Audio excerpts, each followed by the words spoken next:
திருச்சிற்றம்பலம். தென்னாடுடைய சிவனே போற்றி, எந்நாட்டவர்க்கும் இறைவா போற்றி, ஏகம்பத்துரையந்தாய் போற்றி, மாகம் பெண்ணுரு ஆனாய் போற்றி, அண்ணாமலையம் அண்ணா போற்றி, கண்ணார் அமுதக் கடலே போற்றி, காவாய் கனகத்திரளே போற்றி, கையிலை மலையானே போற்றி போற்றி. நமச்சிவாய வாழ்க, நாதன் தாள் வாழ்க. அன்பர்களுக்கு ஆன்ம வணக்கம். நீங்கள் கேட்டுக்கொண்டிருப்பதும் பார்த்து கொண்டிருப்பதும் சிகாரம் சைவநெறி பாடசாலை என்கிற டெலிகிராம் சேனல் மூலம் ஒவ்வொரு நாளும் அதிகாலை 5:20 மணிக்கு திருநெறிய தமிழோசை என்கிற தலைப்பின் கீழே பன்னிரு திருமுறை பாராயணம் செய்து வருகிறோம். அந்த வகையிலே சிவபெருமானுடைய பெரும் கருணையினாலே திருமூல நாயனார் இயற்றிய திருமந்திரம் என்கிற நூலினை நாம் பாராயண முறையில் அல்லாமல் ஒரு நாளைக்கு ஒரு பாடல் என்கிற வரிசையில் சிந்தித்து வருகிறோம். அந்த வகையிலே நம்முடைய நிகழ்ச்சிக்கு வருகை தந்துள்ள அத்துணை அடியார் பெருமக்களையும் வருக வருக என்று வரவேற்று அவர்களுடைய பொற்பாதங்களை மனம் மொழி மெய்களாலே வணங்கி நிகழ்ச்சிக்குள் இனிதே நுழைவோம். நுழைவதற்கு முன்பதாக நம்முடைய நிகழ்ச்சியில் பன்னிரு திருமுறை ஆசிரியர்கள் துதியும், திருக்கோவிலை அடைதலும், திருமுறை திருக்கோவிலை அடைதலும், பிறகு திருமுறை திருக்கோவிலை திறத்தலும், பிறகு திருப்பள்ளி எழுச்சியும் போன்ற பாடல்கள் எல்லாம் பாடி நிகழ்ச்சியை துவங்குவதை ஒரு முறையாக வைத்திருக்கிறோம். அந்த வகையிலே இன்றைக்கு உண்டான பன்னிரு திருமுறை ஆசிரியர் துதியினை காஞ்சிபுரம் மாவட்டம் சின்ன காஞ்சிபுரத்தில் வசிக்கக்கூடிய சிவத்திருமதி காமாட்சி குமார் அம்மையார் அவர்கள் பன்னிரு திருமுறை ஆசிரியர் துதியினை படிக்கும்படி பணிவன்போடு கேட்டுக்கொள்கிறோம். வாங்கம்மா. சிற்றம்பலம். அனைத்து அடியார் பெருமக்களும் மனமொழி மொழிகளை வணங்குகிறோம். நமச்சிவாய வாழ்க, நாதன் தாள் வாழ்க. திருச்சிற்றம்பலம். திருஞான சம்பந்தர், வாகீசர், சுந்தரர், திருவாத ஊரர் மற்றை திருமாளிகை தேவ சேந்தனார், கரூரர், தெல்லு பூந்துருத்தி நம்பி வருணான வேணாட்டடிகள் வாய்ந்த திருவாலிய முதர் மருவு புருடோத்தம சேதிராயர் மூரர் மண்ணு திரு ஆலவாயார் ஒரு காலம்மை ஐயடிகள் சேரமான் ஒலிகீடர் கல்லாடனார் உன் கபிலர் பரணர் மெய் உணர் இளம் பெருமானோடு ஓங்கும் மதிராவடியலார் திருமேவு பட்டின தடிகளோடு நம்பி ஆண்டார் நம்பி திருமுறைகள் 12 அருளி செய்த தெய்வீக தன்மையோரே. திருச்சிற்றம்பலம். நன்றிங்க ஐயா. அற்புதம், அற்புதம், அற்புதம்.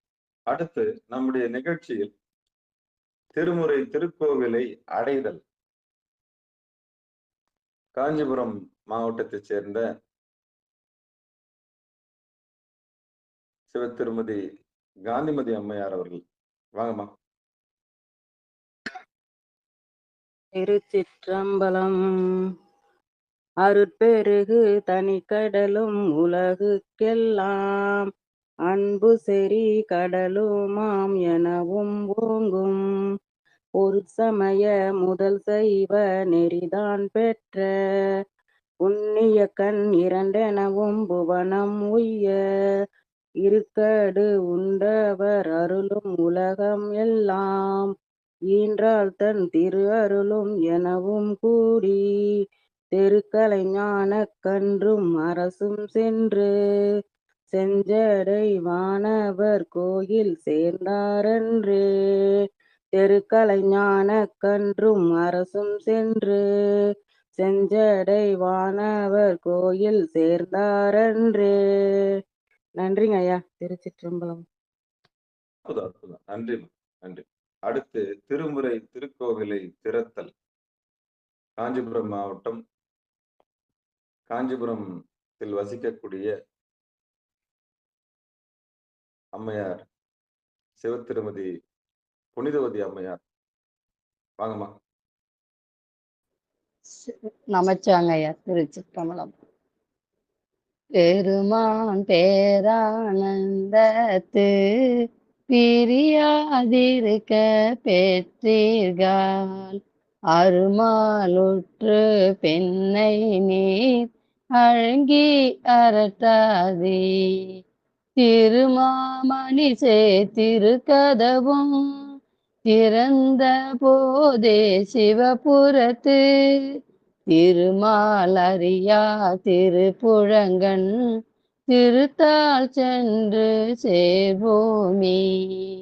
திருமாலறியா திருப்புழங்கன் திருத்தாள் சென்று சேர்வோமே. திருச்சிற்றம்பலம். நன்றிங்க ஐயா. நன்றிம்மா. சிவபெருமானே சிவசிவா. திருச்சிற்றம்பலம். அடுத்து நம்முடைய நிகழ்ச்சியில் திருப்பள்ளி எழுச்சி பாடலை பாடுவதற்காக சிவகங்கை மாவட்டம் சிவகங்கையைச் சேர்ந்த சிவத்திருமதி சரஸ்வதி அம்மையார் அவர்கள், வாங்க. திருப்பள்ளி எழுச்சி.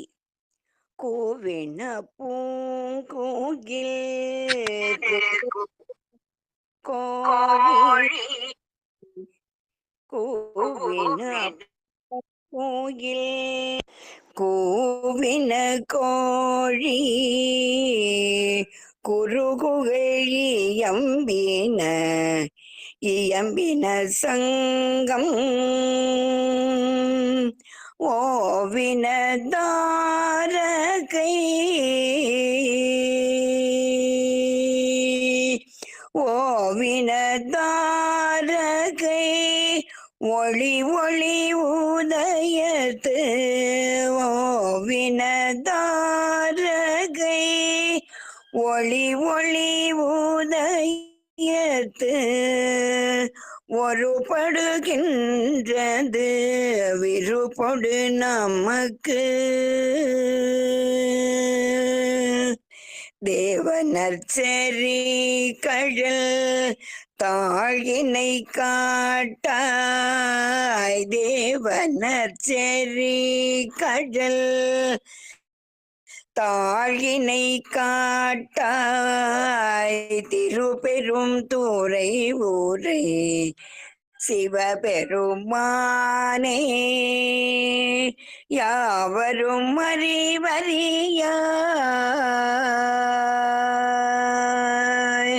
யாவரும் அறிவறியாய்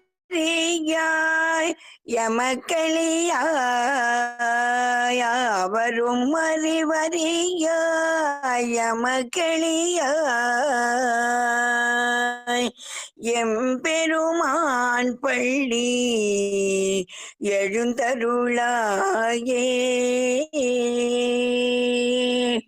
எம்பெருமான் பள்ளி எழுந்தருளாயே.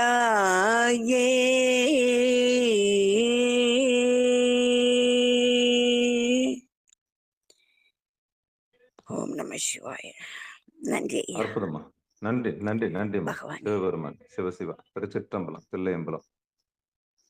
நற்றுணையாவது நமச்சிவாயவே. தென்னாடுடைய சிவனே போற்றி, எந்நாட்டவர்க்கும் இறைவா போற்றி, ஏகம்பத்துரையந்தாய் போற்றி. ஐயா,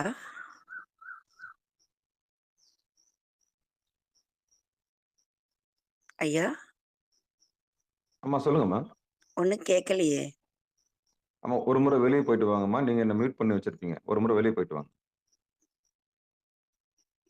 புனிதவதி அம்மா, அவங்களை ஒரு முறை வெளியே போயிட்டு வர சொல்லுங்க. சரிங்க. நமச்சாங்க. அம்மா சரஸ்வதி அம்மா ஒரு தடவை வெளியில போயிட்டு வாங்கம்மா. எங்களுக்கெல்லாம் கேக்குது. நீங்க மியூட் போட்டு வச்சுக்கிறீங்களா ஐயாவுக்கு?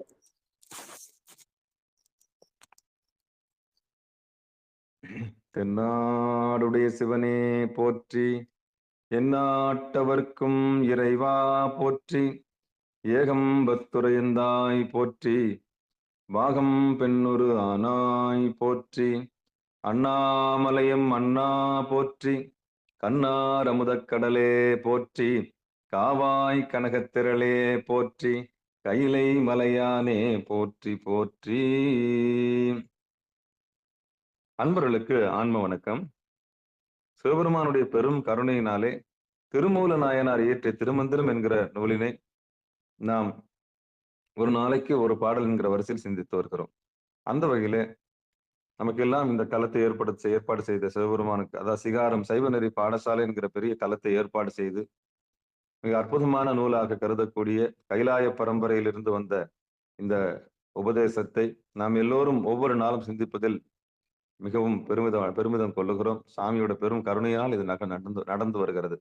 அந்த வகையில நம்முடைய நிகழ்ச்சிக்கு வருகின்ற அத்தனை அடியார் பெருமக்களையும் வருக வருக என்று வரவேற்று நம்ம எல்லாம் செந்நெறியில் ஆட்படுத்தி வழிநடத்திய நம்முடைய அக இருளை நீக்கி பிறந்து மொழி பயின்று இந்த புருவ மத்தியம் என்கிற திருவடி வரைக்கும் நம்மளை கொண்டு வந்து சேர்த்த எல்லா ஆசான்களுக்கும், நமக்கு எல்லாம் யாரெல்லாம் துன்பத்தை கொடுத்தார்களோ, யாரெல்லாம் நமக்கு துரோகம் செய்தார்களோ, யாரெல்லாம் நமக்கு வலியும் வேதனையும் தந்தார்களோ அவர்கள் எல்லாம் நம்முடைய குருநாதராக நாம் பாவிக்க வேண்டும். காரணம் என்னன்னா, அவர்கள் துன்பம் கொடுக்கவில்லை என்றால் நாம் திருவடிக்கு வந்திருக்க முடியாது. அவர்கள் துயரம் கொடுக்கவில்லை என்றால் நாம் திருவடிக்கு வந்திருக்க முடியாது. ஆக வந்தது யார் என்றால் குருநாதர். அப்படி நமக்கு வாழ்க்கையில் அனுபவப்படுத்தி கொடுப்பதற்காக ஒரு சிலர் வருகிறார்கள். அப்படி வருகிறவர்களையும் நாம் குருநாதராக ஏற்றுக்கொள்ள வேண்டும். நம்முடைய அறியாமை நிற்கவர்களையும் நாம் குருநாதராக நிற்க வேண்டும். ஒரு கிளிப்பிள்ளைக்கு சொல்லுவதை விட வாழ்க்கையில் வலியும் வேதனையும் கொடுப்பவர்கள் மிக அற்புதமான நமக்கு ஒரு பாடத்தை கற்பித்துக் கொடுக்கிறார்கள். ஆகவே பிறந்து மொழி பயின்று நமக்கு திருவடி வரைக்கும் கொண்டு வந்து சேர்ப்பதற்காக நமக்கு வலியும் வேதனையும் வருத்தத்தையும் துயரத்தையும் துக்கத்தையும் கொடுத்து பக்குவப்படுத்திய அத்தனை உள்ளங்களுக்கும் நாம் மனமார்ந்த நன்றிகளை சொல்லிக் கொள்வோம். அவர்கள் வேறு யாருமே இல்லை, சிவபெருமான் தான். சிவபெருமான் தவிர வேறு யாரும் நம்மை பக்குவப்படுத்த முடியாது. சுற்றமும் சூழலும் மற்ற எல்லாமும் சிவபெருமான் தான். மற்ற எல்லாருமே சிவபெருமான். எல்லாவற்றையும் சிவபெருமானாக பாருங்கள். எல்லாரையும் சிவபெருமானாக பாருங்கள். வேடம் தரித்தவர்கள், வேடம் தரிக்காதவர்கள் எல்லோரையும் சிவபெருமான பாருங்க. அதான் சரியை நெறி. சரி என்ன சொல்லுது? எல்லா உயிரையும் சிவபெருமான பாரு. வீட்டுக்கு வந்தவர்கள், நம்மை விட்டு சென்றவர்கள் எல்லோரும் சிவபெருமானாக பார். உனக்கு பாடம் கற்பித்தது யார் என்று பார். நீ ஒரு விடுதலை அடைவாய், ஒரு தெளிவு அடைவாய். வந்தது சிவபெருமான் என்று உணர்ந்து கொள்வாய். அவ்வளவுதான். இதான் சரியை சொல்லுது. அப்புறம் எல்லாவற்றையும் சிவபெருமானா பார்த்தீங்கன்னா உங்களுக்கு பேதம் இருக்காது. எல்லா உயிரையும் சிவபெருமானா பார்த்தோம்னா நமக்கு பேதம் இருக்காது, பிரச்சனை இருக்காது. ஆக நம்முடைய அக இருளை போக்கிய அந்த ஆசான்களுக்கும் நம்மை புருவமத்தில் கொண்டு வந்து சேர்ந்த சிவகுருவாகிய அந்த மானுட சட்டை தாங்கி வந்து நம்ம எல்லாம் அந்த செந்நெறியில் சிவநெறியில் கொண்டு வந்து சேர்த்த அந்த குருநாதருக்கு மனமெனும் அந்த அடங்கிய மனமாக இருக்கின்ற நந்தியம்பெருமானுக்கு நம்முடைய உடல் பொருள் ஆவி அனைத்தையும் சமர்ப்பித்து நிகழ்ச்சிக்குள் இனிதன் நுழைவோம். ஆக குருவருள் இல்லை என்றால் திருவருள் இல்லை. இந்த குருவருள் எப்படி கிடைக்கும் என்றால் ஒருவருக்கு தக்க பாடம், அதாவது மரக்கருணை பின்பு அறக்கருணை. சொல்லி கேட்பவனுக்கு அறக்கருணை. சுவாமி தலையை தடவி சொல்லி கொடுப்பார். அந்த சொல்ல கண்டு அந்த அசரீரில பொழைச்சுக்கிட்டீங்கன்னா அது அறக்கருணை. வீம்பு பிடிச்சின்னா, பிடிவாதம் பிடிச்சின்னா அடுத்து சாமி அடி கொடுத்து சரி செய்வார். அதான் வலி கொடுத்து சரி செய்வார். அதான் சொன்னேன் நான். நீ சொல்லி திருந்தாதவனுக்கு பட்டுதான் திருந்தணும். அப்ப பட்டறிவாக்குவார் சாமி. அப்ப பட்டறிவாக்கும் போதுதான் அது மரக்கருணையா மாறுது. 2 அடி கொடுத்தா தான் ஒண்ணு செய்யணும்னா, குரங்கு கொம்பு எடுத்தா தான் ஆடும். குரங்கு கொம்பு எடுத்தா தான் ஆடும். கொம்பு கையில இல்லைன்னா தான் வேலையை காமிச்சிடும். குரங்கு கொம்பு எடுத்தா தான் ஆடும். ஆமா. அந்த கொம்பு கையில இல்லைன்னா அது என்ன பண்ணும்? அது போலதான் மனமும். அது போலதான் மனமும். அப்படி நம்மை இந்த செந்நெறிக்கு கொண்டு வந்து சேர்த்த அந்த குருவர்களையும் திருவருளையும் நினைத்து, திருவருள் கருணையை நினைத்து நாம் சிவபெருமானுடைய பெரும் அந்த பொற்பாதங்களில் பணிந்து நிகழ்ச்சிக்குள் இனித நுழைவோம். திருச்சிற்றம்பலம், தில்லையம்பலம். குருவருள் இல்லையேல் திருவருள் இல்லை. மன்னிப்போம், மறப்போம். இந்த மன்னிப்போம், மறப்போம் எதுக்குன்னா, நமக்கு விடுதலை கிடைப்பதற்காகத்தான். நாம நிம்மதியா தூங்கலாம். விட்டது சனின்னு என்ன பண்ணலாம்? நாம நிம்மதியா தூங்கலாம். மன்னிக்கலன்னு வச்சுங்களேன், எந்த ஒரு விஷயத்த நம்ம மன்னிக்கலன்னா, ரிவெஞ்ச் இருக்குது. பழி வாங்குற உணர்ச்சி இருந்ததுன்னா, நிச்சயம் தூங்க முடியாது. நிச்சயம் தூங்க முடியாது. சாமி கிட்ட அதை அப்படியே ஒப்படைச்சிடணும். ஒப்படைச்சிட்டு, பழி வாங்குறதுக்கு நாம யாரு? நம்மள ஏளனமா பேசுனவங்க, நமக்கு வஞ்சனை செஞ்சவங்களுக்கு பழி வாங்குறது நாம யாரு? நாம பழி வாங்குறத விட சிவபெருமான் பழி வாங்குறது உத்தமம். நாம பழி வாங்குறத விட நமக்குள்ள இருக்க இறைவன் பழி வாங்க அவரு பாத்துக்குவார். ஏன்னா தலையில இருக்க முடி நம்மளால எண்ண முடியாது. அவர் எண்ணி வச்சிருக்கிறார். நாம எப்ப சாக போறோன்ற கணக்கு அவருக்கு தெரியும். எப்ப சமாதி ஆக போறோன்ற கணக்கு அவருக்கு தெரியும். அப்ப எல்லா கணக்கும் தெரிஞ்ச ஏகாம்பரத்துக்கிட்ட விட்டுட்டோம்னா, அது எல்லாம் தெரிஞ்ச ஏகாம்பரம் நிச்சயம் பார்த்து வச்சுக்குவார். உனக்கு காதல மட்டும் சாமிக்கு தெரியும் எல்லாமே. ஆனா மென்ஷன் பண்ணி விட்டுடலாம். நமக்கு இந்த மாதிரி பண்ணிட்டாங்களே ஐயான்னு மென்ஷன் பண்ணி விடலாம். அந்த வலியும் வேதனையும் சொல்லி வச்சிடலாம். அப்ப ஏற்ற காலம் வரும்போது தக்க சமயத்துல உங்களுக்கு அதை காமிச்சு கொடுப்பார். பாரு, உனக்கு உண்டான கூலியை நான் கொடுத்துட்டேன்னு. அதனால எதையுமே உடனடியா எதிர்பார்க்காம சாமி கிட்ட பாரத்தை போட்டுட்டு, அடிக்கடிக்கு நான் சொல்றது உண்மைதான். ஒரு 25 கிலோ சிப்பத்தை நீங்க தூக்கிட்டு போறீங்கன்னா, யாரோ நீங்க தான் சம்பாரிச்சு வாங்குனீங்க இல்லைன்னு சொல்லல. ட்ரெயின்ல ஏறின பிறகும் கழுத்து மேலே தூக்கின்னு வரீங்க. அப்ப ட்ரெயின்ல ஏறின பிறகு உங்களை பார்த்து ஒருத்தர் சொல்றார், ஏம்பா நீ வெளியில கடையில இருந்து வாங்கிட்டு வந்தா சரி, ட்ரெயின் ஏறிட்ட பிறகும் ஏன்பா நீ கழுத்து மேல தூக்கின்னு வந்த 25 கிலோ சிப்பத்தை வச்சிருக்கிற, கொஞ்சம் ட்ரெயின்ல இறக்கி வைப்பா, நீ தான் வண்டியில ஏறி உட்காந்துட்டே போக. இல்ல இல்ல, நான் கஷ்டப்பட்டு சம்பாரிச்சு வாங்கினது, இது என்னுடைய கர்ம வினைன்னு சொல்ல முடியுமா உங்களால? அப்படி ட்ரெயின் மேல ஏறிட்டும் நீ அந்த 15 கிலோ 25 கிலோ சிப்பத்தை இந்த தலைமையில தான் வச்சிருப்பேன்னு சொன்னா யாரும் சிரிக்க மாட்டாங்க. அந்த ட்ரெயின் தான் பக்தி, அதுதான் முக்தி நெறி. அந்த ட்ரெயின் தான் நம்மை நம்ம நம்ம நம்ம எல்லாம் சுமந்து கொண்டிருக்கிறது. ஏற்கனவே சுமந்து கொண்டிருக்க இறைவன். அந்த ட்ரெயின்ல ஏறிட்ட பிறகும் நான் தூக்கி அலையிறோன்னு சொன்னா, அப்ப பக்தி நெறியில இருக்கிறதுக்கு அர்த்தமே இல்ல. தூக்கி போடு 25 கிலோ மேல ஏறி, நீ சம்பாரிச்சது தான். உன்னுடைய வினை தான் இல்லைன்னு சொல்லல. நீ ட்ரெயின்ல ஏற பிறகும் தலை மேல வச்சுட்டு இருப்பேன்னா, அந்த வலி வயிற்றை நான் தான் சுமப்பேன் அழுதுன்னு தான் நான் என்ன பண்ண முடியும்? அப்ப பாக்குறவன் சொல்ல மாட்டான். ம். இறக்கி வைப்பா. என்னப்பா ட்ரெயின்ல தான் ஏறிட்டியா? அதை இறக்கி வச்சிரு சாமி. அதை எதுக்கு தலை மேல தூக்கின்னு. அப்போ அடம் பிடிக்கிறவங்களுக்கு, ஆணவத்துல இருக்கிறவங்களுக்கு ஒருபோதும் பாரம் குறையாது. யாருக்கு பாரம் குறையும்? யாருக்கு பாரம் குறையும்? அந்த குருநாதராக வந்து சொல்றாரு இல்லையா, அப்பா 25 கிலோ நீ எவ்வளவு நேரம் சுமப்ப? அது ஊருக்கு போய் சேர்ந்தோனே உன்னால சுமக்க முடியுமா?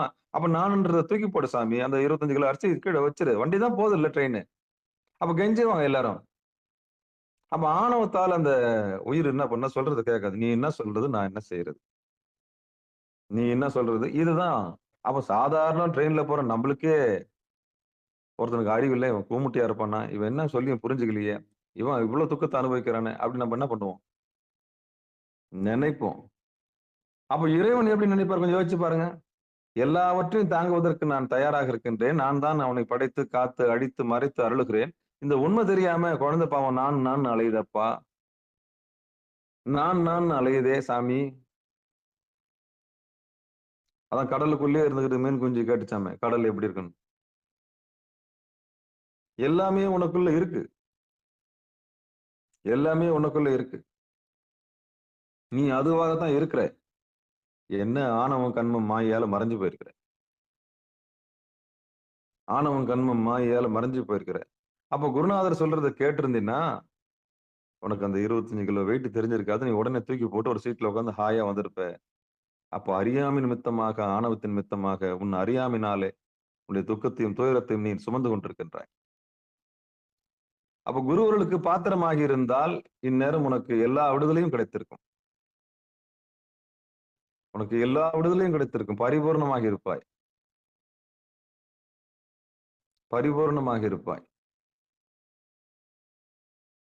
அதான் விடுதலை.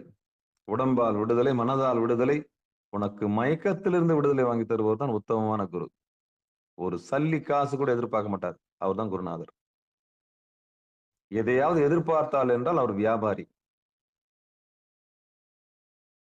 எதையாவது ஒருவன் எதிர்பார்த்து ஒன்றை சொல்லிக் கொடுக்கிறான் என்று சொன்னால் அவன் வியாபாரி.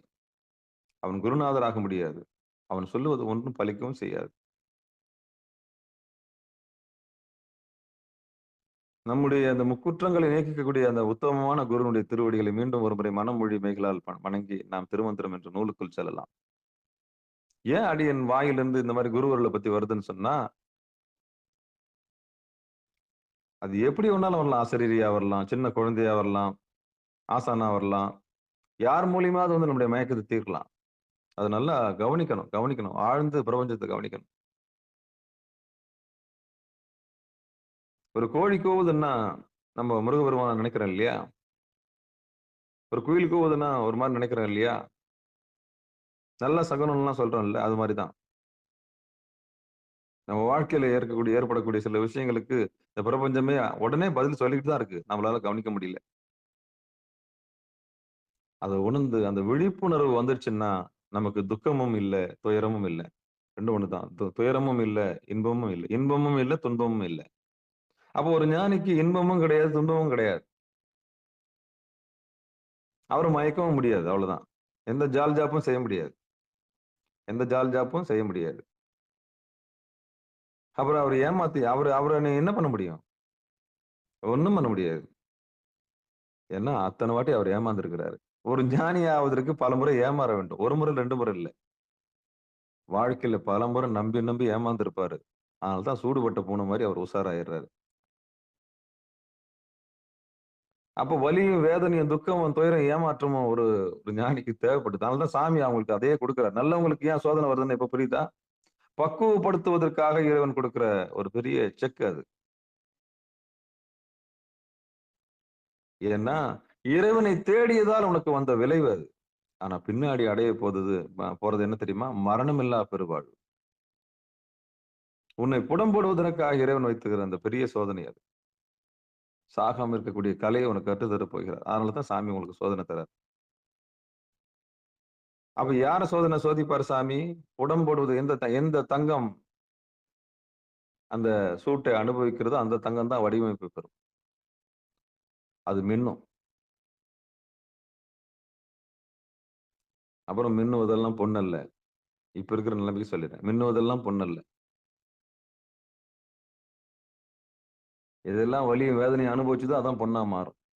அதான் தங்கமா மாறும். அதான் ஜொலிக்கும். அது வரைக்கும் நூக்கன் காரணம் அடி விழுந்துன்னு தான் இருக்கும். ஏன்னா சாமி கொடுப்பார்.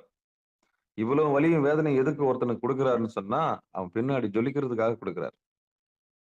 ஏன்னா திருவடியை பிடிச்சிட்டான் அவன். திருவடியை பிடிச்சு எனக்கு இவ்வளவு துக்கம் நடக்குதுன்னா சாமியோட கட்டளை. அந்த துயரத்தை அப்படியே ஏத்துக்கணும். அந்த துக்கத்தை அப்படியே ஏத்துக்கணும். இதுதான் அந்த ரகசியம். சரி, 41வது பாடல் இன்றைக்கு திருவருள் கருணையினால திருமந்திரத்தில் 3ஆம் தந்திரத்தில் அட்டமா சித்தி. எப்ப சாமி இது முடியும்னு கேக்குறீங்களா? முடியும். அட்டமா சித்தி என்கிற தலைப்பின் கீழே 41வது பாடலாக இந்த திருமந்திர பாடல் இருக்கிறது. அந்த பாடலினை இப்பொழுது பார்க்கலாம். திருச்சிற்றம்பலம். போவது ஒன்றில்லை, வருவதுதானில்லை,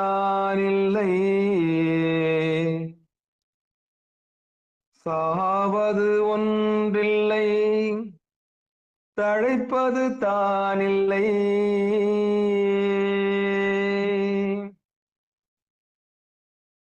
போவது ஒன்றில்லை, வருவது தானில்லை, சாவது ஒன்றில்லை, தழைப்பது தானில்லை.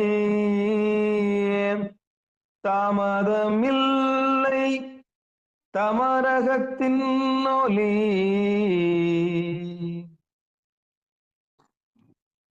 ஆவதும் இல்லை அறிந்து கொள்வார்க்கே தாமதம் இல்லை தமரகத்தின் ஒளி ஆவதும் இல்லை அறிந்து கொள்வார்க்கே.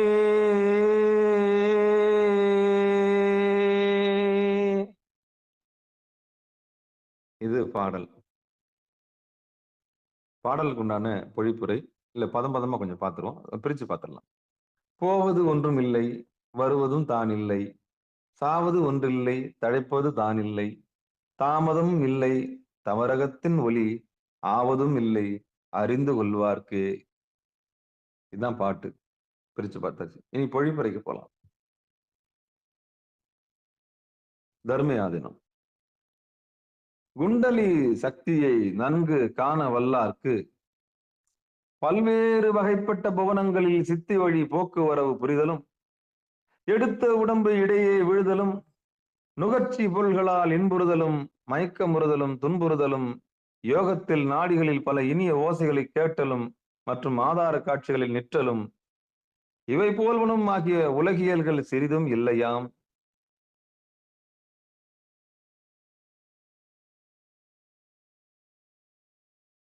அதாவது குண்டலி சக்தியை நன்கு காண வல்லார்க்கு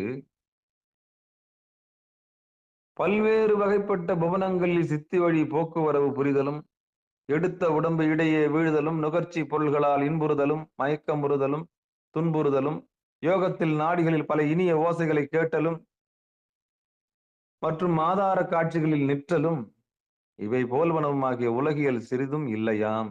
எங்க கரிமான்ற சித்தியில இந்த கரிமாவை தான் விளக்குறார். கரிமான்றது என்ன? தன்னை கனத்து காண்பித்தல்.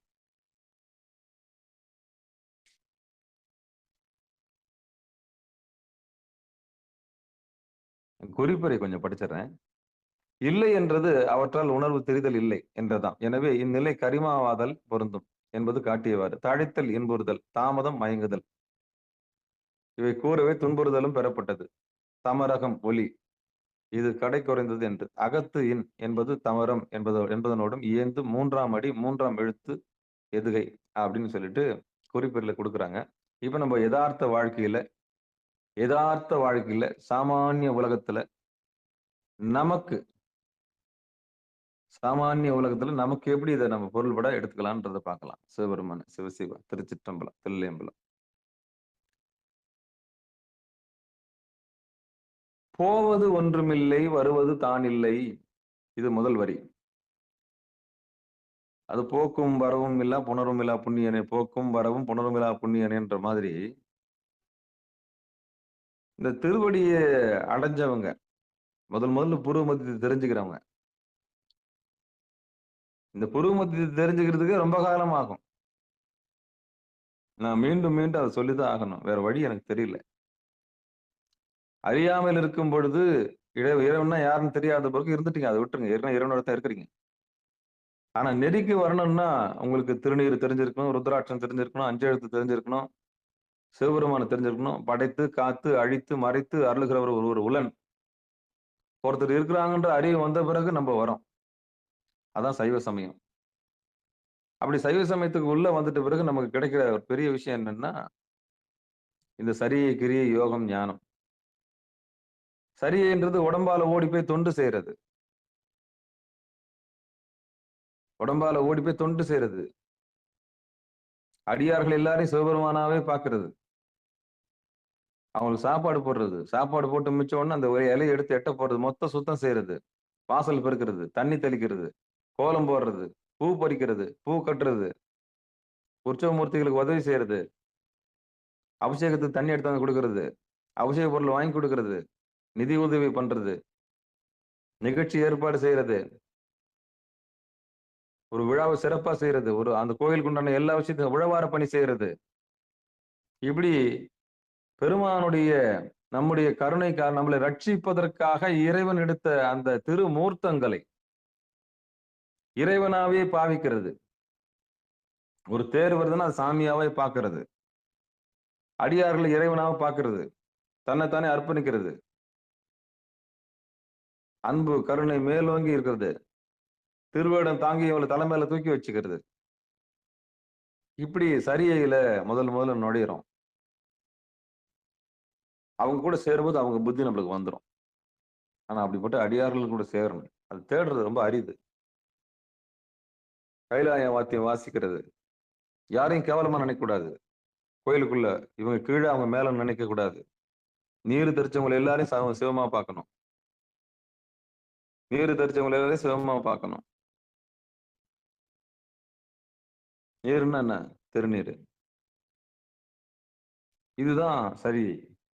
இதுல ஒரு விடுதலை கிடைக்கும் உங்களுக்கு. இதுல இந்த தொண்டின் மூலியமா உங்களுக்கு ஒரு விடுதலை கிடைக்கும். இதுதான் சரி. அப்ப இந்த சரிக்கு அப்புறம் கிரியை இருக்குது. கிரியைன்னா என்ன? இதுக்கப்புறம் சாமி உங்களுக்குள்ள உணர்த்த ஆரம்பிக்கிறாரு. சேவை செய்தது போதும், நீ எப்ப எனக்கு தனியாக பூஜை செய்ய போகிறாய் அப்படின்னு சொல்லிட்டு ஒரு கேள்வி ஒண்ணு வரும். அப்ப அவங்க எல்லாம் போட்டு தொட்டு பூஜை பண்ணும்போது நான் ஏன் தொட்டு பூஜை பண்ணக்கூடாதுன்ற ஒரு எண்ணம் வந்துச்சுன்னா நீங்க கிரியைக்கு வந்துட்டீங்கன்னு அர்த்தம். அப்ப இந்த நெறியில நீங்க அடுத்து சாமியை உள்ள வாங்கி வச்சு பூ, பழம் எல்லாம், தயிர் எல்லாம் வீட்டுக்குள்ளேயே வச்சு அபிஷேகம் பண்ண ஆரம்பிக்கிறீங்க. இதான் கிரியை.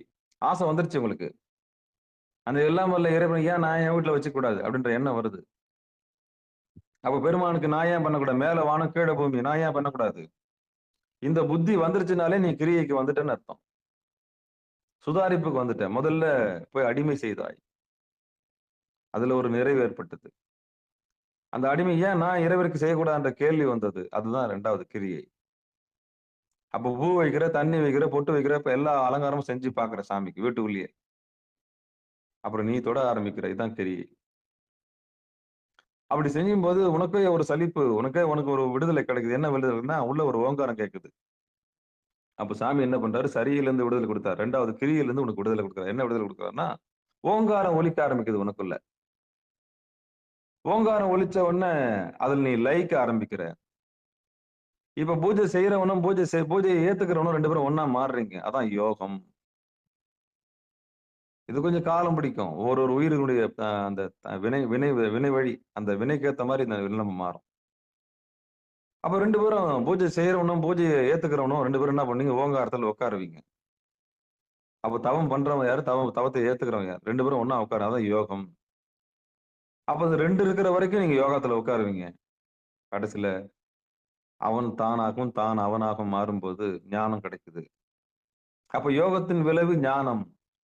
ஞானத்துல சாமியை உணர்ந்த பிறகு அறிவு உங்களுக்கு மேலோங்கி வருது. எல்லா ரகசியமும் உங்களுக்கு புலப்படுது. எல்லா ரகசியம் உங்களுக்கு புலப்பட்டது, நீங்க அறிவாளியா மாறுறீங்க. அதான் ஞானம் பெற்றவனா. அப்போ சாமி கிட்ட வேண்டுகிறேன், சாமி இதெல்லாம் எனக்கு எப்ப அனுபவமா மாறுறது? அதான் ஞான அனுபூதி. சரியை, கிரியை, யோகம், ஞானம். அப்ப ஞானம் பெற்றவனுக்கு அனுபூதி கிடைக்கணும் இல்லையா? நெருப்பு சுடுன்னு பேரு. ஆனா தொட்டாதானே தெரியும். தேன் இனிதுன்னு தெரியுது. திருவாசகம் என்னும் தேன். அப்ப அனுபவிச்சு பாடி பார்த்தா தானே தெரியும். அப்போ தெரிந்து கொள்வது என்பது அறிவு. அதான் ஞானம். அதை அறிந்து அனுபவித்தனுடைய விளைவு ஒண்ணு இருக்கு இல்லையா? இச்சா சக்தி, கிரியா சக்தி, ஞான சக்தி. விரும்புவது இச்சா சக்தி, அதை செஞ்சு முடிக்கிறது கிரியா சக்தி. அதனால வந்த விளைவு இருக்கு இல்லையா? அதுதான் ஞான சக்தி. அதான் சூடுபட்ட பூனை. அப்ப 3 சக்தி இருக்கு. இச்சா சக்தி, கிரியா சக்தி, ஞான சக்தி. அப்ப ஒரு சாதகனுக்கு ஞானம் பெறுவது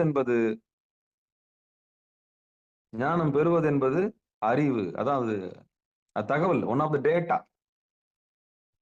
உஷார் ஆயிட்டீங்க, அறிவு கிடைச்சிருச்சு. புருவமதி தான் திருவடியும் தெரிஞ்சு போச்சு. எப்ப நீங்க அனுபவிக்க போறீங்க? அதான் கேள்வி. எப்ப அனுபவிக்க போறீங்க? புருவமத்தில இறைவனுடைய திருவடி கிடைச்சது. சிவபெருமானே, சிவசிவா, திருச்சிற்றம்பலம், தில்லையம்பலம். இடுப்புல ஒண்ணு இல்லைன்னு தெரிஞ்சு போச்சு, வயிற்றுல ஒண்ணு இல்லைன்னு தெரிஞ்சு போச்சு. இந்த இடுப்பை நம்பி ஒன்னும் பிரயோஜனம் இல்லை. ஒரு உண்மை தெரிஞ்சுக்கிட்டீங்க. என்ன வரும்? சுக்கிலம், மூத்திரம். இடுப்புன்னா என்ன வரும்? மலம், மூத்திரம், சுக்கிலம், சுரோனிதம். அந்த அடிப்படை ஊட்ட கடக்குறீங்க. அதான் கீழே இருக்கிற வீடு. 2வது வயிறு. வயிறுனா என்ன? சாப்பாடு. இன்னைக்கு எல்லாம் சமைக்கலாம், நாளைக்கு என்ன சமைக்கலாம்? வயிறு. இந்த வயிற்றுக்காக தானே கஷ்டப்படுறோம். சாப்பிட்டதெல்லாம் மலம் தான். அப்ப அந்த வீட்டையும் கடக்குறீங்க. முதல்ல இடுப்பை கடக்குறீங்க, மயக்கம் தீர்ந்துருச்சு. ரெண்டாவது வயிற்று தீக்கிற வயிற்று கடக்க முடியுமா? வேலையான சாப்பிட்டாகணுமே, அதையும் கடக்கலாம். காற்று நீங்க சாப்பிட்டீங்கன்னா. அப்போ இடுப்பை கடந்துறீங்க. இடுப்புல இருந்து மயக்கம் தீர்ந்து போச்சு. ரெண்டாவது வயிற்றுல இருந்து சாப்பாட்டை சாப்பிட்டு போட்டு போட்டு போட்டு போட்டு சாப்பாடு அது இல்லைன்னா ஒண்ணும் பண்ண முடியாது. அப்போ அந்த வயிறுன்ற மயக்கத்தையும் தீர்த்துடுறீங்க. அடுத்து மார்பு. இங்க சுகம். சுகமா இருக்கிற அந்த வித்தையை என்ன பண்றீங்க? அன்பு. அதையும் கடக்குறீங்க. இந்த 3 இடத்தையும் கடக்குறீங்க. கடந்து விசுத்திக்கு வரீங்க. தொண்டை குழிக்கு வரீங்க. இதெல்லாம் ஒரு ஒரு வீடா எடுத்துக்கங்க. இடுப்பு ஒரு வீடு, வயிறு ஒரு வீடு, மார்பு ஒரு வீடு, தொண்டை குழி வந்து ஒரு வீடு. எத்தனை வீடு ஆச்சு மொத்தம்?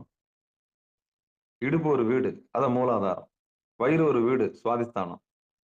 மணிப்பூரகம் ஒரு வீடு. அது அப்படி சொல்லாதீங்க. மார்பா எடுத்துக்கங்க. அப்போ மும்மூர்த்தியில் உள்ள 3 வீடு. 4வது வீடு மகேஸ்வரன் வீடு, அதான் தொண்டைக்குழி. 5வது வீடு 5வது வீடு பாத்தீங்கன்னா ஏதோ ஒரு வீடு நான் இழந்துட்டேன். அதாவது வந்து இடுப்புல வந்து மூலாதாரம். ஆஹ் ஆமா அதான். இப்ப 5 வீடா பிரிச்சுங்க. 5 வீடா பிரிச்சுங்க. இப்படி நம்ம பிரிச்சுக்கலாம். ஐவரா பிரிச்சுக்கலாம். நம்ம ஐவர்னா பஞ்சபூதம் நினைச்சிட்டு இருக்கோம். சாமியோட பஞ்ச முகங்கள் இருக்குது. சிவபெருமானுக்கு 5 முகம் இருக்குது. சாமி தான் பிரம்மாவா இடுப்புல வராரு. சாமி தான் நாராயணனா வயித்துல வராரு. சாமி தான் வந்து ருத்ரனா மார்புல இருக்கிறாரு. சாமி தான் அடுத்து மகேஸ்வரனா கழுத்துல மூச்சா இருக்கிறாரு. சாமி தான் சதாசிவமா புருவமதியில் இருக்கிறார். இதுதான் ரகசியம். இதுதான் சமஸ்கிருதத்துல தத்புருஷவத்ராய நமக, அகோர ஹிருதயாய நமக, ஓம் வாமதேவ குய்யாய நமக, ஓம் சத்யோஜாதாய நமக, ஓம் ஈசான்யாய நமக. இந்த 5ஆ பிரிக்கிறது தான் அர்த்தம். இந்த 5ஆ பிரிக்கிறது அர்த்தம் புரிஞ்சிச்சா? இது நம்ம உடம்பு தான். இந்த மந்திரம் சொல்றது எல்லாமே நம்ம உடம்பு தான். இந்த மந்திரம் சொல்றது எல்லாமே நம்ம உடம்பு தான். என்ன அர்த்தம்? தத்புருஷாயன்னா நம்முடைய முகம். ஓம் அகோர ஹிருதயாயன்னு நம்முடைய மார்பு. ஓம் சத்யோஜாதாயன்னு நம்முடைய இடுப்பு. ஓம் வாமதேவாயன்னா வயிறு. ஓம் ஈசான்யாயன்னு நம்ம உச்சி. ரகசியம் புரிஞ்சு போச்சா? அப்ப 5 முகம் சாமிக்கு. எத்தனை முகம்? 5 முகம். அப்ப அந்த மந்திரம் சொல்லும் போது யார் சொல்றாங்க? நம்ம உடம்பு தான் சொல்றாங்க. உண்மை தெரிஞ்சவங்களுக்கு அது ரகசியம் புரிஞ்சு போயிடும். அப்போ ஒண்ணுத்துல நம்ம மயக்கம் போனோம். நம்மளுக்கு இடுப்புல இருந்து மயக்கம் போனோம். அப்புறம் வயிற்றுல இருந்து மயக்கமா தீனில இருந்து விடுபடணும். முதல்ல சாப்பிடுறது, தூங்குறது, உடல் இருக்கிறது பாம்பரனுடைய வேலை. அந்த பாம்பரனுக்கு அடுத்த நிலை என்னது? வயிறு, சாப்பாடு. அதையும் கடந்துட்டான். அதுக்கப்புறம் மார்பு, அதையும் கடந்துட்டான். அதுக்கப்புறம் இந்த வீடு, ஒவ்வொரு வீடும் சொல்றேன், மும்மூர்த்திகளே கடக்குறான்.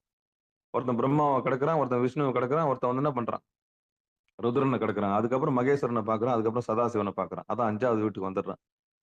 இது வந்து ஒரு படிநிலை. அங்கங்க தேங்கி நிக்க கூடாது.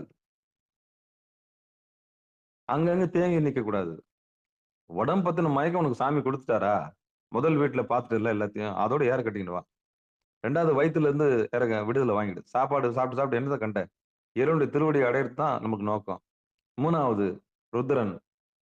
சுகமா இருக்கணும்னு ஆசைப்பட்ட அந்த சுகம் சாமி இறைவன் வகுத்தா தான் அது உண்டு. அதனால அவங்ககிட்ட இருந்து விடுதலை வாங்கிக்க.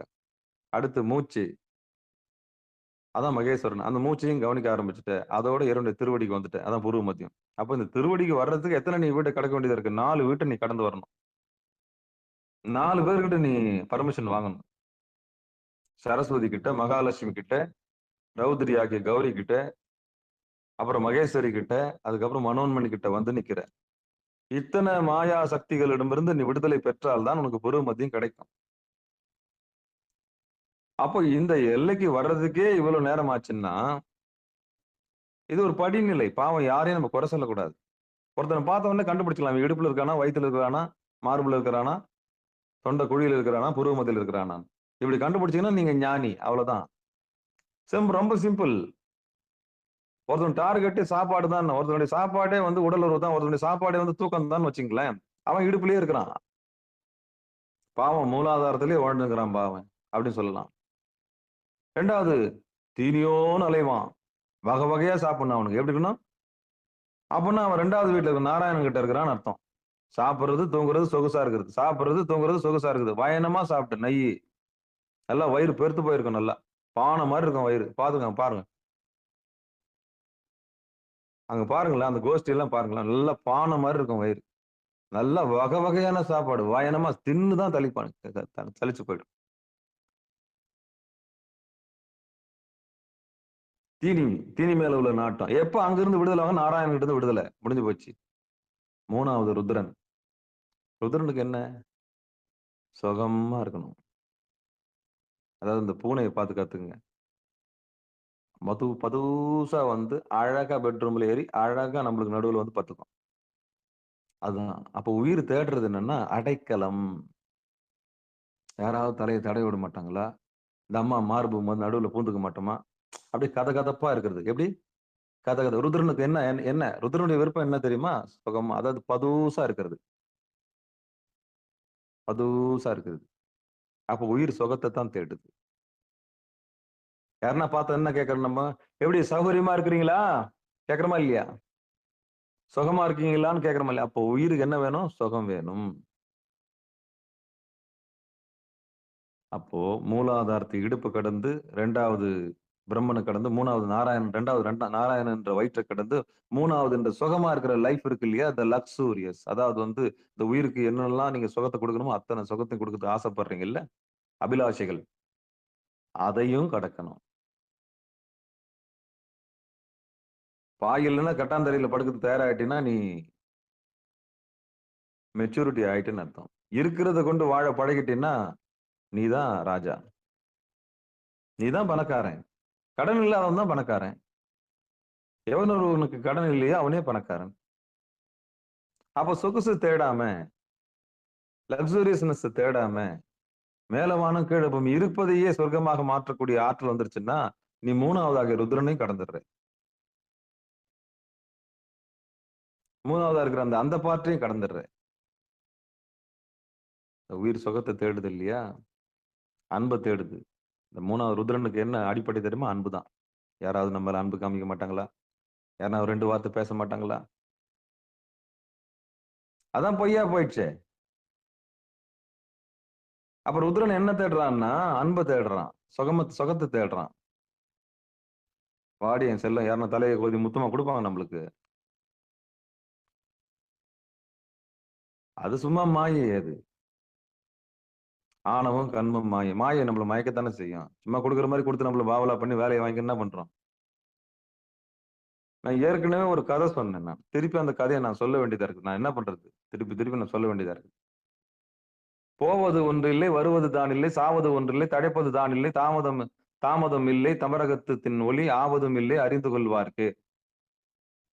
இந்த பாட்டு என்ன சொல்ல வருதுன்னா, போறதும் இல்ல, போக்கும் இல்ல, வரவும் இல்ல. எங்க பூர்வ மத்தியத்துக்கு ஒருத்தன் வந்துட்டான்னு சொன்னா, அங்க இருக்கிற மின்னொலி போல இறைவனுடைய திருவடியை பார்த்தவனுக்கு போக்கும் இல்ல, வரவும் இல்லை. அவ்வளவுதான், முடிஞ்சு போச்சு. ஆடாம அசையாம அங்க நின்றுவான். அதுக்கப்புறம் அவனுக்கு சாவும் வராது. சாவதும் ஒன்றும் இல்லை, தழைப்பதும் தான் இல்லை. அங்க திருப்பி முளைக்க போறதும் இல்லை. 3வது நல்லி சொல்லுது, தாமதம் இல்லை, தமரகத்தின் ஒலி. அப்ப தாமச குணமும் இல்ல அவனுக்கு, முக்குணமும் கிடையாது அங்க அவனுக்கு.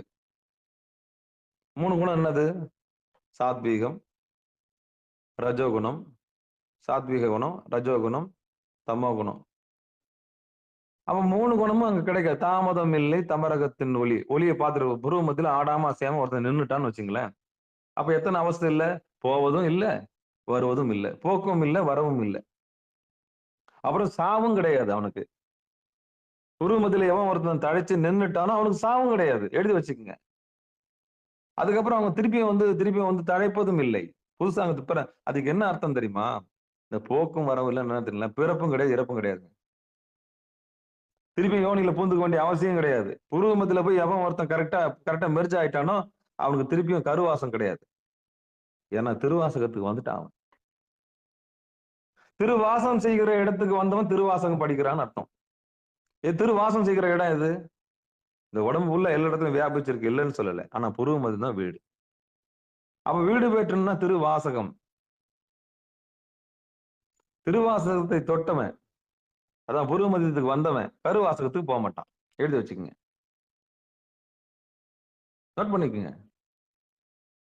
திருவாசம் செய்கிற இடத்தை எவன் ஒருவன் நோக்குகின்றானோ அவனுக்கு கருவாசம் கிடைக்காது. அதான் சொல்றது, போவதும் ஒன்றும் இல்லை, வருவதும் தான் இல்லை.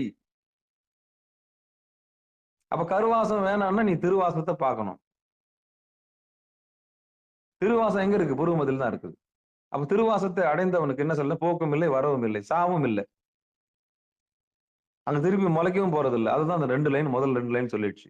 3வது லைன் சொல்லுது, தாமதம் இல்லை, குணமும் இல்லைன்னு. அங்க குணமே கிடையாது. குணம் இல்லைன்னு பேரு சாமிக்கு. ஆனா சாமிக்கு இன்னொரு பேர் உண்டு, என் குணம்னு பேரு. 2 ரோலும் எடுப்பாரு சாமி. குணமும் இல்லாம இருப்பாரு, என் குணமும் எடுப்பாரு. அப்போ தாமதம் இல்லை, தமரகத்தின் ஒளி. அவன் தமரகம் அப்படின்றது உடம்பு. உடம்புக்குள்ள புருவ மதில ஒளிர்விட மின்னொலி. ஆவதும் இல்லை, அறிந்து கொள்வார்க்கு. அங்க ஒண்ணும் ஆக போறதும் இல்லை. அவ்வளவுதான். 2. இதுதான் கரிமா சித்தி. அப்ப நீங்க மையமாக மாறுகிறீர்கள். இதுக்கு முன்னாடி ஆட்டுக்குட்டி தேடி அலைஞ்சது போதும். ஓடி ஓடி ஓடி ஓடி ஓடி ஓடி பார்த்தது போதும்.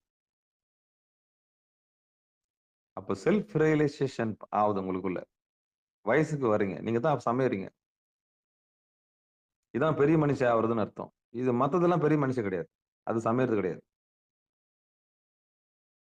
அப்போ சமயத்துக்கு சமையறதுன்னா என்ன அர்த்தம்னா, பெரிய மனுஷனா ஆவறீங்கன்னு அர்த்தம். யாரு? யார் பெரிய மனுஷன்? சின்ன மனுஷன் யாரு? பெரிய மனுஷன் யார்? சொல்லுங்க.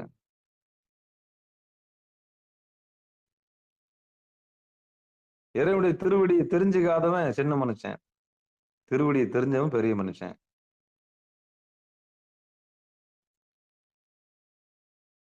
மன்னிப்பு கேட்கிறவன் மனுஷன். மன்னிப்பு கொடுக்கிறவன், மன்னிச்சிட்டவன் என்ன சொல்றதுன்னு தெரியல எனக்கு. அதனால இந்த சின்ன மனுஷன்னா யார் தெரியுமா? திருவடியை தெரிஞ்சுக்காதவன் சின்ன மனுஷன். பாவம், பிறந்து பிறந்து இறப்பான்.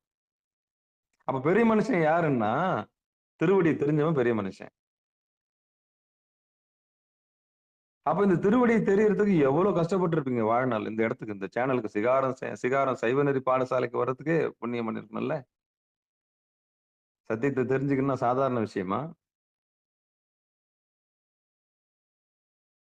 சத்தியத்தை தெரிஞ்சுன்னு சாதாரண விஷயமா? சத்தியத்தை நோக்கி எத்தனை நாள் நீங்க பயணிச்சிருப்பீங்க. எனக்கு உண்மையை சொல்லிக் கொடு சாமி, எனக்கு உண்மையை சொல்லிக் கொடுன்னா ஏங்க இருப்பீங்கல்ல? எனக்கெல்லாம் வழிகாட்ட மாட்டியா, கண்ணீர் விட்டுக்க மாட்டீங்களா? அதை தான் இப்ப நீங்க மாட்டின்னு முடிக்கிறீங்க சிகாரத்துல. வச்சு செய்யறாங்க உங்களை, அப்படித்தானே சிவபெருமானே? அப்படித்தான். இந்த போக்கும் வரவும் இல்லைன்றதுன்னா நமக்கு பிறப்பும் கிடையாது, இறப்பும் கிடையாது. அப்ப இந்த பாட்டு முதல் லைன் என்ன சொல்லுதுன்னா, போவது ஒன்றும் இல்லை, வருவதும் தான் இல்லை. ஒன்னும் நம்ம விட்டு கைவிட்டு போறதுக்கு இல்லை, எல்லாமே நம்ம கிட்ட இருக்குது அப்படின்ற அறிவு உங்களுக்கு வந்துருச்சு. அவ்வளவுதான். எங்க புருவ மத்தியில. ஏன் இப்ப இவ்வளவு சொல்றேனே, ஒரு 10 நிமிஷம் உட்காந்து பார்க்கணுன்ற அறிவு வரதால, மனசாட்சி உறுத்த தேவையில்ல. 1.5 லட்சம் ரூபாய் கட்டி போறீங்களே, 1 லட்சம் ரூபாய் கட்டி எல்லாம் போறீங்களே, உங்களுக்கு அறிவு வர தேவையில்ல.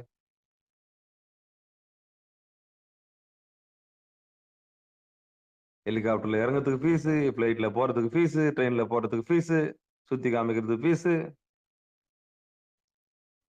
சிகாரம் எதனா ஃபீஸ் கேட்டுச்சா? இல்ல சிகாரம் எதனா லாப நோக்கத்துக்கு இயங்குதா? இல்லையே.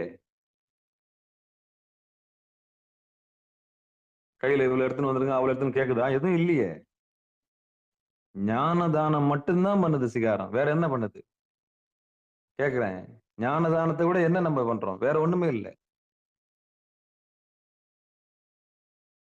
அப்போ புருவ நடுவுக்கு வந்தவங்களுக்கு என்ன கிடையாது? போக்கும் கிடையாது, வரவும் கிடையாது. போகிறதுக்கு ஒண்ணு இல்லை, வர்றதுக்கு ஒண்ணு இல்லை, தீர்ந்து போச்சு. சாவும் கிடையாதுன்றாரு திருமூலர்.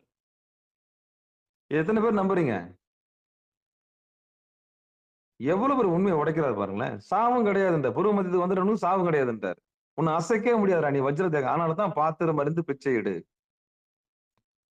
பாத்திரம் அறிந்து பிச்சை எடு. எல்லாருக்கும் அந்த ரகசியத்தை சொல்லக்கூடாது. திருமூலர் சொன்னது ஏன் சொல்லக்கூடாதுன்னா, அடிப்படையில அன்பு, அந்த வெகுளித்தனம், யார் மேலேயும்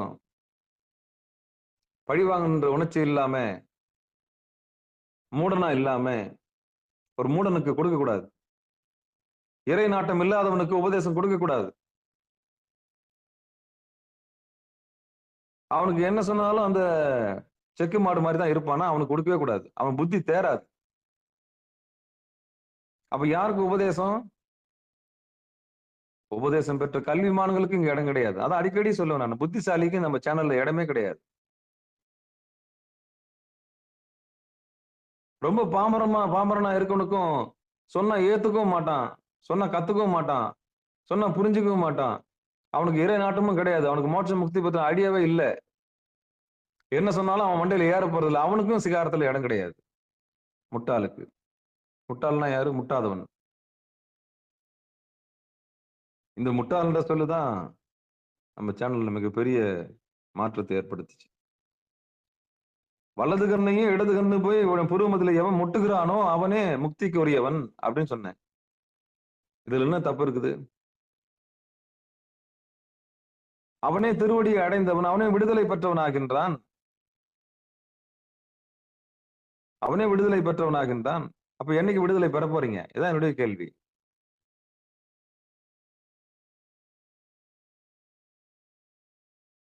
எப்ப நீங்க விடுதலை பெற போறீங்க? உடம்பால விடுதலை, மனதால் விடுதலை, மயக்கத்தால் உயிர் மயக்கத்தால் விடுதலை என்னைக்கு பெற போறீங்க? இந்த விடுதலை வாங்கின பிறகுதான் பரிபூர்ணம் உங்களுக்கு கிடைக்கும். தன்னறிவு கிடைக்கும், சுய புத்தி வரும், சொந்த புத்தி வரும்.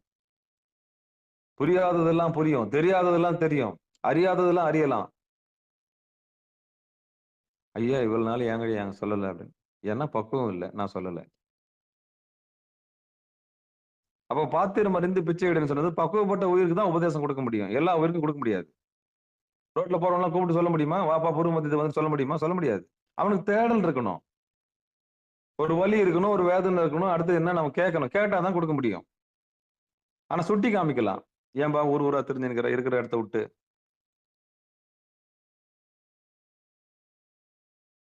அப்ப வலியை போய் ஒருத்தருக்கு ஞானத்தை புகுத்த முடியாது. வலியை போய் நம்மளுக்கு ஞான உபதேசம் கொடுக்க கூடாது. அதனால தான் நான் சொல்றேன், வாய் திறந்து இங்க நடக்கிற கதையை வெளியே யாருக்கும் சொல்லக்கூடாது. நீங்க பெரிய ஞானி மாதிரி நினைச்ச கூடாது, அடியன் உட்பட.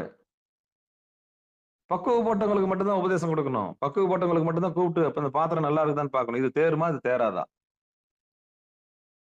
இது நம்ம காப்பாத்துமா இல்ல நம்ம பேருக்கு கலங்கத்தை விளைவிக்குமா? ரொம்ப எச்சரிக்கையா இருக்கணும் உபதேசம் கொடுக்கும்போது. உண்மையிலேயே சிவபெருமான் மேல பக்தி இருக்குதான்னு பாருங்க.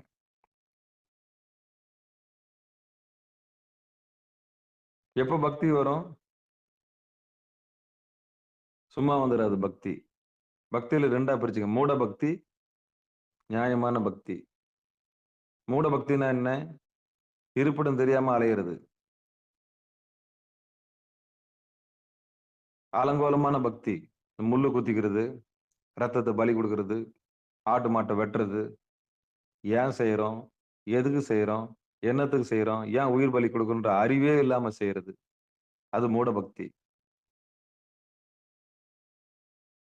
அப்புறம் அப்படியே தொங்குறது, நாக்கை கிழிச்சுக்கிறது, தன்னை தானே வருத்திக்கிறது, இது எல்லாமே மூட பக்தியில வந்துடும். சாமி அதை கேட்கவே இல்லை, பலியை கேட்கவே இல்லை. அப்ப பக்தினா என்ன? இருப்பிடம் தெரிந்து இறைவனை வணங்குதல், அதான் திருவடி வணக்கம். தொழுதல், இதுக்கு பேரு தொழுதல்.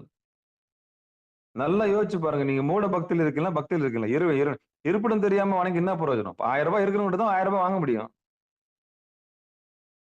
1000 ரூபாய் இல்லாதவங்க போய் எப்படி 1000 ரூபாய் வாங்க முடியும்? இந்த புத்தி வந்ததுன்னா என்ன அன்னைக்கே நீங்க தெளிஞ்சிட்டீங்கன்னு அர்த்தம். தெளிவு குருவின் திருமேனி காண்டல், தெளிவு குருவின் திருவார்த்தை கேட்டல், தெளிவு குருவின் திருநாமம் செப்பல், தெளிவு குருவின் திருவுரு சிந்தித்தல் தானே.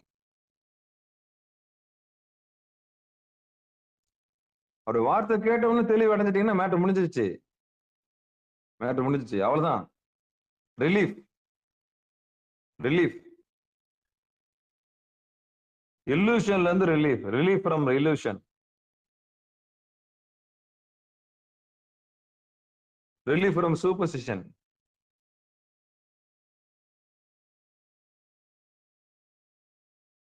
ரிலீஃப் ஃப்ரம் மூட பக்தி, அவ்வளவுதான். அப்ப மூட பக்தியிலிருந்து பக்திக்கு வரீங்க. முதல் நீங்க குருட்டு நம்பிக்கைக்கும் வித்தியாசம் இருக்கு. குருட்டு நம்பிக்கைக்கும் வித்தியாசம் இருக்கு.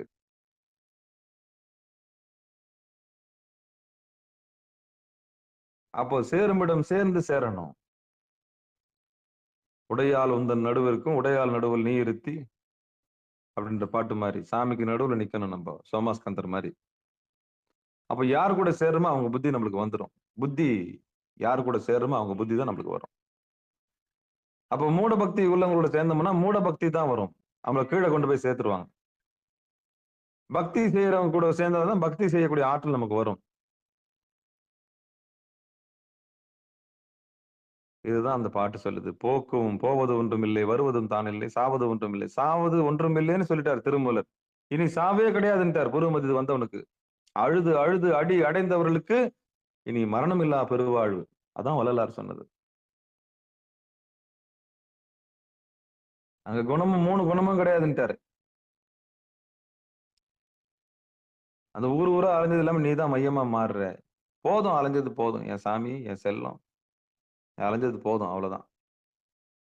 அப்போ உனக்குள்ள ஒரு மலர்ச்சி ஏற்படுது, ஒரு புத்துணர்வு ஏற்படுகிறது. நீ உன்னை அறிந்து கொண்டாய். எப்பொழுது உன்னை நீ அறிந்து கொண்டாய் அப்பொழுது நீ விருட்சமாகிறாய். அப்போவே நீ வேறு ஊன்றி விட்டாய். அங்கே பூ பிஞ்சு காய் எல்லாமே படுத்து தொங்குது, அவ்வளவுதான். நீ எதெல்லாம் பெரிய காரியம் நினைச்சு அதெல்லாம் சின்ன காரியமா மாறிடும். யாரெல்லாம் வாழ்க்கையில பெரியவங்க நினைச்சு அவங்க எல்லாம் சின்னவங்களா போயிடுவாங்க. இந்த உலகத்துல பெரிய பிரம்மையா நினைச்சு அதெல்லாம் உனக்கு தூசா போயிடும்.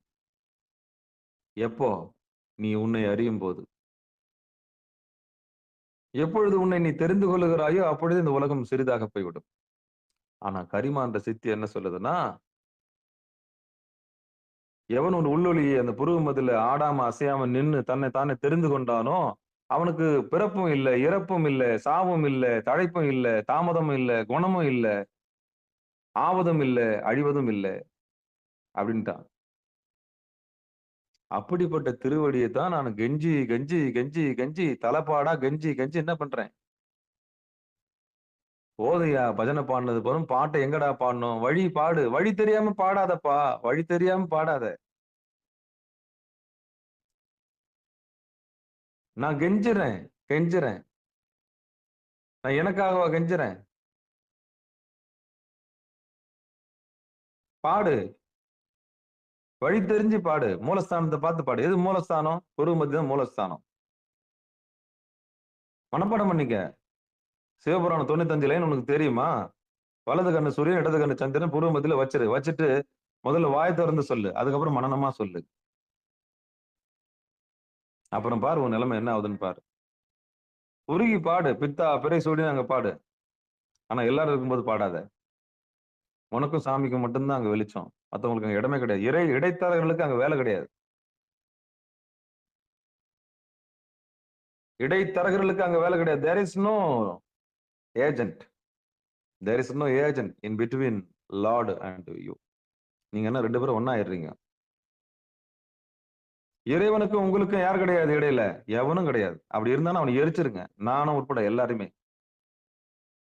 உங்களுடைய இறைநிலைக்கு நான் தடையாக இருந்தால் அழித்து விடுங்கள் என்று சொல்கிறார்கள் ஞானிகள். எல்லாருமே அப்படிதான் சொல்லுவாங்க. உன்னையும் இறைவனையும் இணைக்கக்கூடிய பாலத்துல நான் இருக்கிறேன்னு சொன்னா என்னை தூக்கி எரிஞ்சிருங்க, அவ்வளவுதான். தடுக்கிறதுக்கு நான் யாரு? அப்போ குருன்னு ஒருத்தன் இல்லவே இல்லை. உன்னுடைய மனம் தான் குரு. அந்த மனம் பக்குவப்பட்டுடுச்சுன்னா, அதுவே பணிஞ்சிருச்சுன்னா அதுவே நந்தியா மாறும். அதான் நம் குரு மரபுக்கு எல்லாம் முதல் குரு நாதன் ஆகிய நந்தியம் பெருமானா இருப்பார். அடங்கிய மனமே குரு. அடங்காத மனம் குருவா இருக்க முடியாது.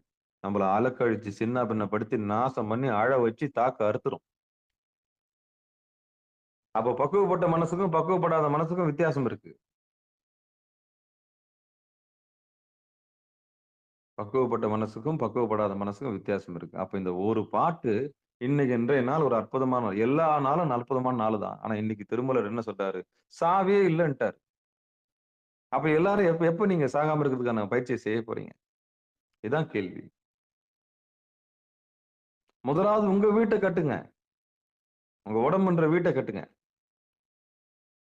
அந்த வீட்டுக்குள்ள ஒரு எஜமான் இருக்கிறான், அவன் தான் சிவபெருமான்.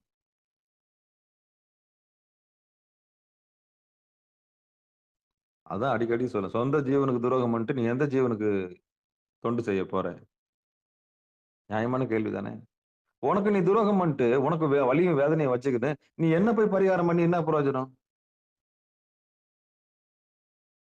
அப்ப உன் ஜீவனுக்கு உன் உடம்புக்குள்ள என்னென்ன கொடுக்கணும், அதுக்கு என்ன பண்ணணும், சௌகரியம் அதான் நைவேத்தியம். சுடுதண்ணி கேட்டா சுடுதண்ணி கொடுக்கணும். பச்சத்தண்ணி கேட்டா பச்சத்தண்ணி கொடுக்கணும். உடல் வளர்த்தேன், உயிர் வளர்த்தேன். உடம்பு எதுக்கு வளர்க்குறோம்? சாகிறதுக்கா? இல்ல. திருவடியை தெரிஞ்சுக்கிறதுக்கு. திருவடியை கண்டு, அதாவது புனித்த புருவமும் கொவ்வை செவ்வாயில் குமிழ் சிரிப்பும் பனித்த சடையும் பவளம் போல் மேனியில் பால் வெந்நீரும் இனித்தமுடைய எடுத்த பொற்பாதம் புருவமத்தில் எடுத்த பொற்பாதம் காணப்பெற்றால் புருவமத்தியில் காணப்பெற்றால் மனித பிறவி வேண்டுவதே இந்த மாநிலத்தில். திருப்பி திருப்பி பிறந்துனே இருக்கலாம். ஏன்னா அதுதான் ஆசை. திருவடியை பார்க்கறது ஒரு ஆசை, பேரானந்தம். உங்களுக்கு அந்த மாதிரி நமக்கெல்லாம் வாச்சிருச்சுன்னா எப்படி இருக்கும் பாருங்க. புனித்த புருவமும் கொவ்வை செவ்வாய் செம்மல் திடீர்னு புருவமத்தில சாமி சிரிக்கிறாரு உள்ள. எப்படி இருக்கும்? அதுதான் சேரமான் பெருமான் செஞ்சாரு. சேரமான் பெருமானுக்கு அந்த ஓசை கேட்குமா புருவ மத்தியில. அந்த சிலம்பு ஓசை கேட்ட பிறகுதான் என்ன பண்ணுவாராம்? அடுத்து சாப்பாட்டுல கை வைப்பாராம்.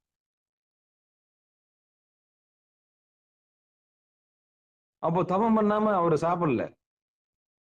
வாசின்ற குதிரை மேல ஏறிதான் அவரு கைலாயத்துக்கு போனாரு. ஓங்காரன்ற யானை மேல ஏறிதான் சுந்தரர் மேல ஏறி போனார். இவங்க 2 பேருக்கு முன்னாடி ஒரு நாயன்மார் போனாரு. அவர்தான் பக்கா ஞானி. கபாலத்தை திறந்து மேல போனாரு. அப்ப இந்த திருமுறைகள் சொல்ற உண்மை என்ன? அதுக்கு பின்னாடி இருக்கிற ரகசியம் என்ன? அதுதான் குருநாதருடைய அருள் வேணும். அதுதான் குருநாதருடைய அருள் வேணும். சும்மா பாடிட்டு போய் அதுதான் சொன்னேன் நானு. வெறுமனே பாடிட்டோ இல்ல எழுதிட்டோ போனீங்கன்னா என்ன கிடைக்கும் உங்களுக்கு? அதனுடைய உள்ள அர்த்தம் தெரிஞ்சு நீங்க குருநாதருடைய கேட்டு தெரிஞ்சுக்கணும் இல்லையா? தெரிஞ்சுக்கணும். அப்பதான் உங்களுக்கு வழி கிடைக்கும். அப்ப வழிபாடு அப்படின்னா என்ன? சாமி தெரிஞ்சு பாடுறது. உணர்ந்து பாடுறது ஒரு பக்கம் இருக்கட்டும். சாமி எல்லா இடத்துலயும் வியாபிச்சு உள்ளங்கால்ல இருந்து உச்சி வரைக்கும் இருக்கிறாரு. ஆனா திருவடின்னு ஒண்ணு இருக்குது இல்லையா? அதாவது திருப்பி உதாரணம் சொல்றேன். பசு பால் கொம்புல கறக்க முடியாது. காம்புல தான் கறக்க முடியும். அது போலதான் கோயில்ன்றது அது போலதான் விளக்கம் சொல்லுவாங்க. இந்த உடம்புல எல்லா இடத்துலயும் முள்ளு குத்துனா வலிக்கும் இல்லைன்னு சொல்லல. ஆனா திருவடி இருக்கிற இடம் புருவ மத்தியம் தான்.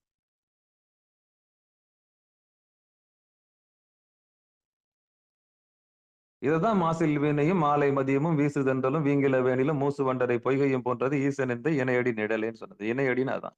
இணையார் திருவடி என் தலை மேல் வைத்தலுமே. திருப்பெருந்துறை தலைதான். திருப்பெருந்துறை தலைதான். ஆவுடையார் கோயில் தலைதான். ஆக மொத்தம் எங்க சுத்தினாலும் நம்மளதான் நிக்கும். சாமி அங்கதான் நிப்பார்.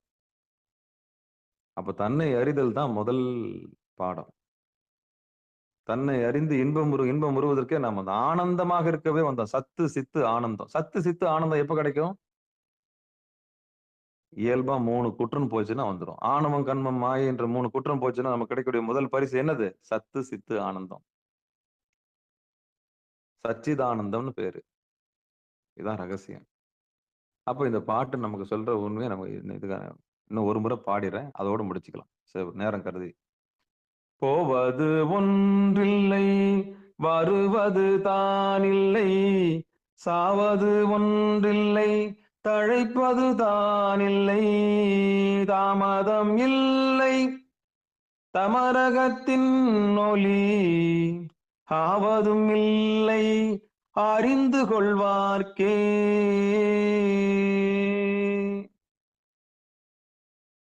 அப்படிப்பட்ட புருவ மத்தியத்துக்கு வந்தவனுக்கு சாவும் இல்ல, போக்கும் இல்ல, பிறப்பும் இல்ல, இறப்பும் இல்ல, சாவும் இல்ல, தழைப்பும் இல்ல, குணமும் இல்ல, ஆவதும் இல்ல, அழிவதும் இல்ல. இது மாதிரி ஒரு விளக்கம் யாருங்க சாமி கொடுப்பார்? சிவபெருமானே. ஒரு நாழிகைன்றது 24 நிமிஷம். 4:10க்கு வந்துருங்க. 4:10க்கு வந்துருங்க. காதால கேட்கறது ஞானம். எப்ப உங்களுக்கு ஞான அனுபவமா மாறுறது? இதான் என்னுடைய கேள்வி.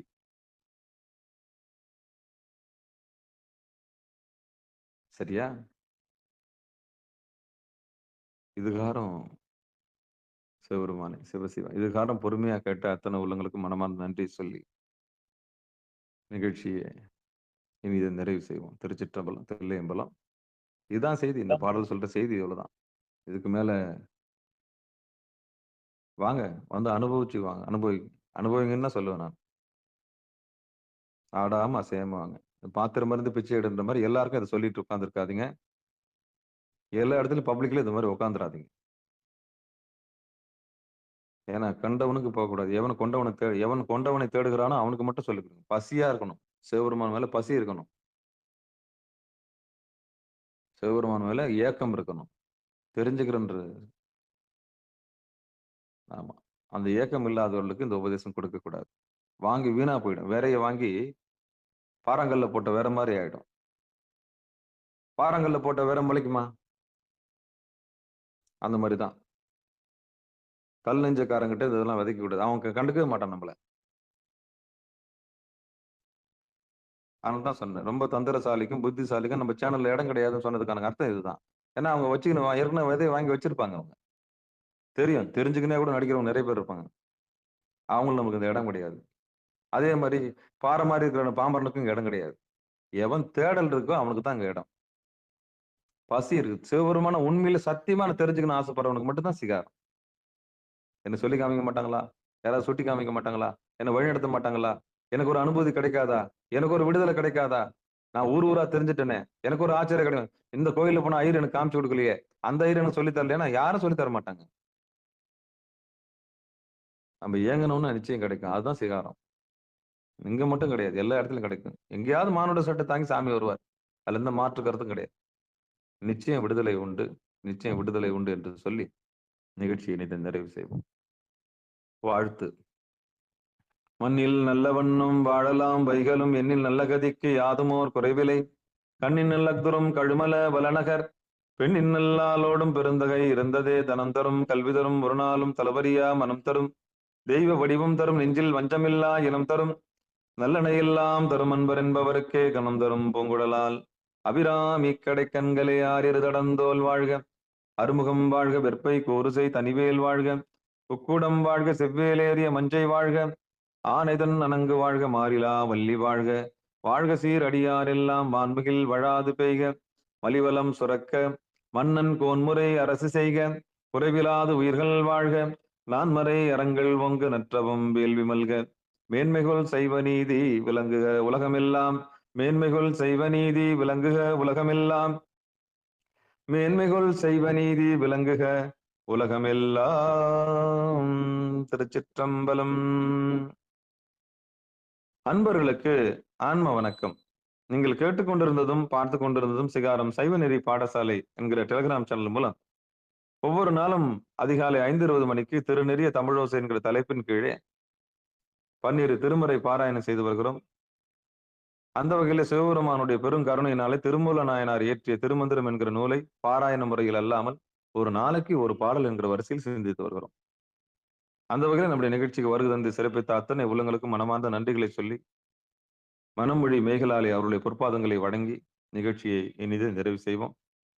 மீண்டும் இன்று மாலை மிக அற்புதமான நிகழ்வாக கருதக்கூடிய சிதம்பரத்தின் மலி ஒலிக்கும் அடியார் பெருமக்கள் வலது கண்ணையும் இடது கண்ணையும் வலது கண்ணு சூரியனையும் இடது கண்ணு சந்திரனையும் கொண்டு போய் அக்னி நேத்திரத்திலே வைத்து 1 மணி நேரம் தவத்திலே மூழ்கி பிறவி பெரும்பயனை அடையும்படி பணிவன்போடு கூறி நிகழ்ச்சியை இனிதே நிறைவு செய்வோம். நற்றுணை யாவது நமச்சிவாயவே. நன்றி. அனைவருக்கும் வணக்கம். திருச்சிற்றம்பலம், தில்லையம்பலம். நன்றிங்க. சிவபெருமான். சிவசிவா.